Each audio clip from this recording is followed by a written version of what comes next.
Susan, may isiniwala tungkol sa kanila ni Mike Enriquez. Sino nga ba si Susan Enriquez sa buhay ng legendary broadcaster na si Mike Enriquez? Marami ang hindi makapaniwala sa isiniwalat ng veteran reporter at TV host na si Susan Enriquez tungkol sa tunay na relasyon nila ng namayapang broadcaster na si Mike Enriquez. Isa nga si Susan sa mga labis na nagluluksa sa pagpanaw ni Mike Enriquez. Matatanda ang pumanaw si Mike Enriquez noong Martes, August 29 sa edad na 71.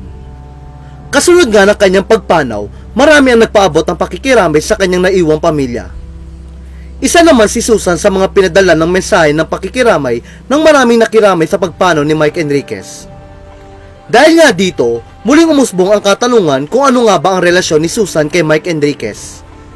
Ilan lamang sa mga tanong ngayon ay kung mag-asawa o magkaanak nga ba sina Susan at Mike Enriquez.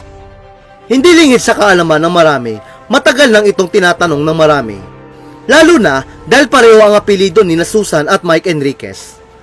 Bukod dito, pareho rin sila ng propesyon. Alam ng marami na maraming broadcaster at reporter ang mag-asawa. Gaya na lamang ni Tintin Babaw at Julius Babaw at Maris Umali at Rafi Tima. Kamakailan nga ay muling sinagot ni Susan kung sino nga ba si Mike Enriquez sa kanyang buhay. Sa panayam ng PEP, ibinahagi ni Susan na mas nauna siyang pumasok sa GMA kaysa kay Mike Enriquez. Kasunod nito, inamin nga ni Susan na madalas umano sila mapagkamalan na mag-asawa ni Mike Enriquez dahil sa kanilang apelyido. Pero ang totoo, hindi sila mag-asawa ni Mike Enriquez at ang Mr. umano niya ang may apelyidong Enriquez. Ani ni Susan, nauna ako sa kanya. Nagsimula ako sa DZWB noong 1989. Tinanong niya yung Enriquez ko. Sa husband ko yun eh. Di ano na lang, magkamag-anak tayo. Madalas kami na pagkakamalang mag-asawa.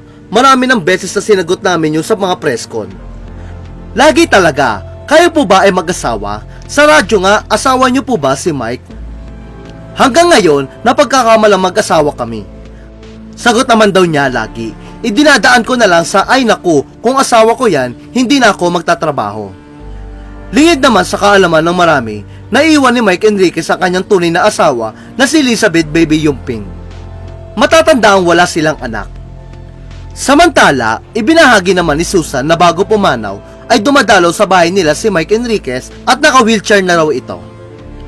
Inihayag naman ni Susan na hindi niya makakalimutan si Mike Enriquez, lalo na ang dedikasyon nito sa pagtatrabaho. Aniya, fondest memory of him sa trabaho, talagang buong puso niya nasa pagtatrabaho, 100%. Yung mga huling ko sa kanya, naka-wheelchair na siya, hindi na pumapasok, pumupunta pa siya sa bahay ko.